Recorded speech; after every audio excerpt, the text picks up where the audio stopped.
رفع الیدین نہ کرنے سے نماز ہو جاتی ہے یا نہیں؟ سنت کے مطابق نہیں ہوتی، ہو جاتی ہے یا نہیں ہو جاتی وہ تو میں یہ بھی نہیں کہہ سکتا۔ جو رفع الیدین کر رہا ہے اس کی بھی قبول ہوئی یا نہیں ہوئی، پتہ نہیں اس کے حالات و واقعات کیا ہیں۔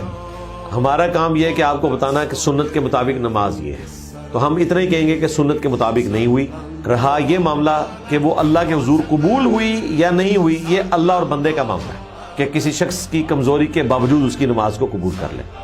اس طرح کے سوالوں سے بعض اوقات لوگ غلط رزلٹ نکالتے ہیں اور وہ اس سنت کو ترک کر دیتے ہیں، حالانکہ وہ اس وجہ سے نہیں چھوڑ رہے ہوتے، وہ اس وجہ سے چھوڑ رہے ہوتے ہیں کہ معاشرے کی جو تلخیاں ہیں ان کا وہ سامنا نہیں کر پاتے۔